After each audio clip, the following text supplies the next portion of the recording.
Artigo 18, muito importante. Pode colocar um coração, marcar, o que você quiser, mas saiba que é um artigo muito importante, tá bom? É um artigo que, inclusive, né, ele não é tão completo assim, existem vários pontos que causam polêmica, né? Inclusive, né, para o que faltar aqui, eu desde já redireciono vocês para o nosso banco de jurisprudência, né? A gente vai botar várias decisões lá interessantes para complementar o conhecimento básico sobre esse artigo que vai ser dado aqui, tá bom? Então vamos lá, gente. A primeira coisa é, os fornecedores, percebam que ele está falando aqui do gênero, ele não está mencionando as espécies, tá? Isso quer dizer que ele quer facilitar para o consumidor ser indenizado, tá bom?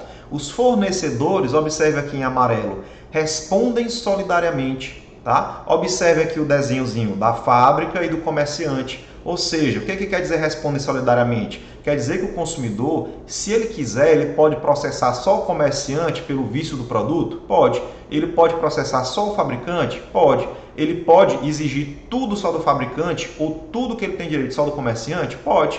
Então, qual é a regra aqui? Ele exige do comerciante e depois o comerciante vai tratar com o fabricante, tá certo? Mas a ideia é facilitar para que o consumidor seja indenizado. Então, se ele quiser colocar os dois na reclamação do PROCON, olha, minha TV deu problema, eu quero processar, reclamar contra o fabricante, quero reclamar contra o comerciante. Pode. Minha TV deu problema, eu quero só o comerciante, porque para mim é mais fácil, a notificação é aqui. Pode. Ou então, o consumidor pode dizer, olha, eu quero botar só o fabricante, porque o comerciante não tem nada a ver com isso, eu acho que quem vai me indenizar mesmo é o fabricante, eu posso colocar só o fabricante no polo passivo? Posso, tá certo? Esse é um ponto, gente, muito importante, né? Os PROCONs, principalmente no início, né? O servidor no início, ele tem muito essa dúvida, mas eu tenho certeza que quem assistiu esse curso aqui não vai ter essa dúvida nunca mais, tá bom? Então vamos lá. Os fornecedores de produtos, percebam que eu não estou falando de serviço. Serviço eu vou falar no artigo 20, tá? Artigo 18 fala de vício de produto. Produtos duráveis ou não duráveis, tá? Lá no artigo 26 a gente vai ver por que essa diferenciação aqui é importante, tá bom? Respondem solidariamente. Solidariamente quer dizer, né, que o consumidor pode demandar só contra o comerciante, só contra o fabricante, tanto faz, tá bom? E demandar pela indenização toda e não apenas pela parte que cabe ao comerciante, como seria a regra, caso não fosse a responsabilidade solidária, tá bom? Mas voltando, respondem pelos vícios de qualidade. E vejam só, gente, o artigo fala vício de qualidade ou quantidade, né? Eu entendo, né? Baseado também na doutrina, né, do professor Leonardo Medeiros de Garcia, que eu já indiquei o livro dele aqui, a gente, né, ele entende, eu concordo com esse entendimento, de que esse termo quantidade ele foi uma impropriedade do legislador, tá? Na verdade, o vício de quantidade ele deve ser tratado pelo artigo 19, não pelo artigo 18, tá bom? Mas vamos lá. Respondem por vício de qualidade, tá? O que quer dizer vício de qualidade, gente? Vício de qualidade quer dizer, né, que não passa do quadradinho, tá bom? Vício de qualidade, não é de segurança. Vício de qualidade que os tornem impróprios, inadequados, diminuam o valor. Ou seja, o que é um vício de qualidade?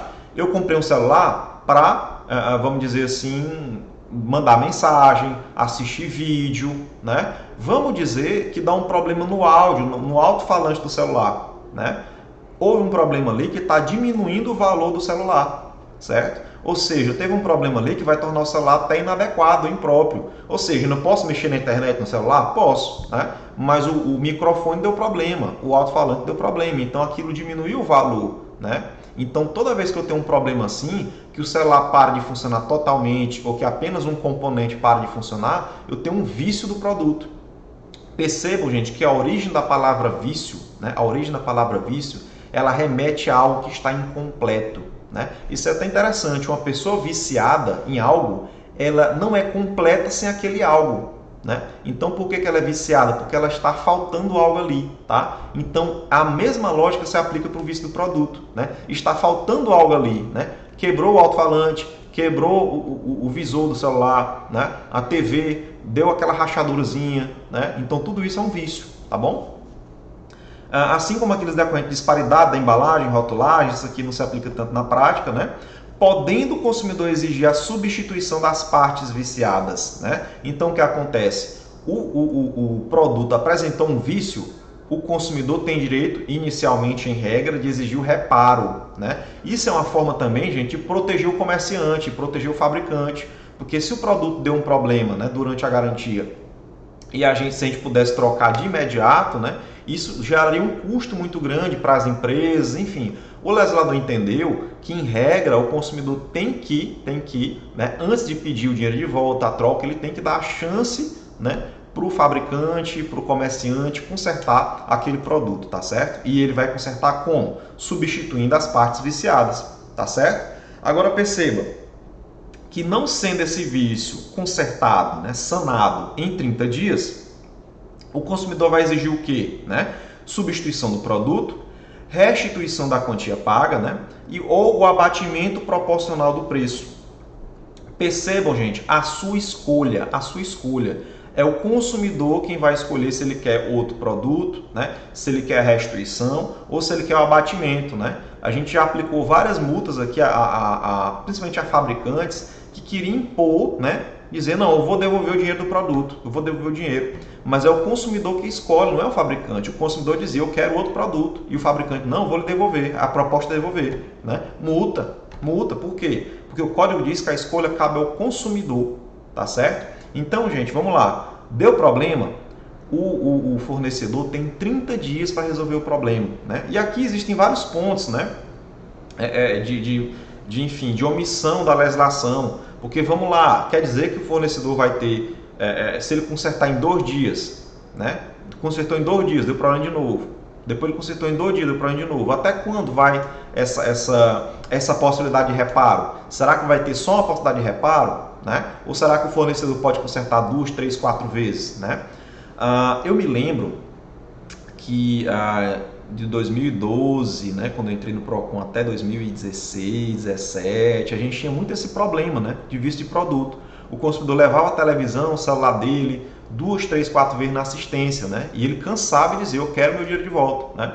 E qual é o nosso entendimento? Né? O nosso entendimento é que o fornecedor tem uma chance apenas, e no máximo 30 dias para consertar o problema. Se ele não faz assim, então nós temos o direito do consumidor, tá? Se o consumidor tivesse, por exemplo, 2 ordens de serviço, então a gente já tinha o direito do consumidor caracterizado. Direito a quê, gente? Direito a quê? A substituição do produto. Percebam que o produto é da mesma espécie em perfeitas condições de uso. Nós não estamos falando aqui de produto novo.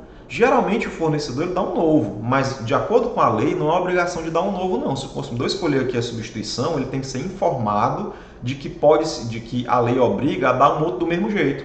Por exemplo, se eu tenho um carro com 1 ano de uso, né, o carro deu problema, eu posso negociar a troca, né, por um carro do mesmo jeitinho, com 1 ano de uso.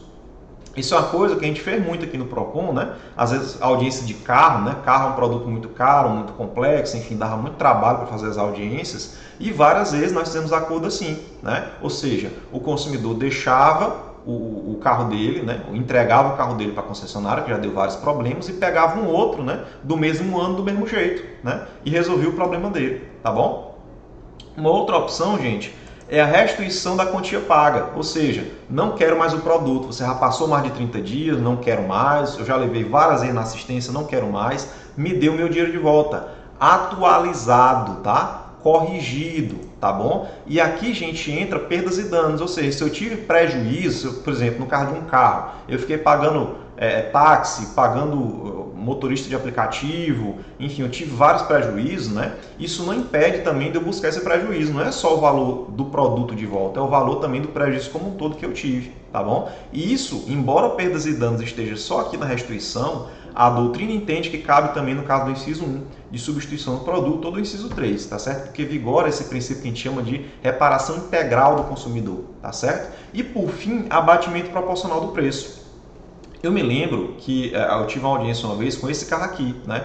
O dono desse carro estava com 2 ordens de serviço relacionadas ao teto solar desse carro, né?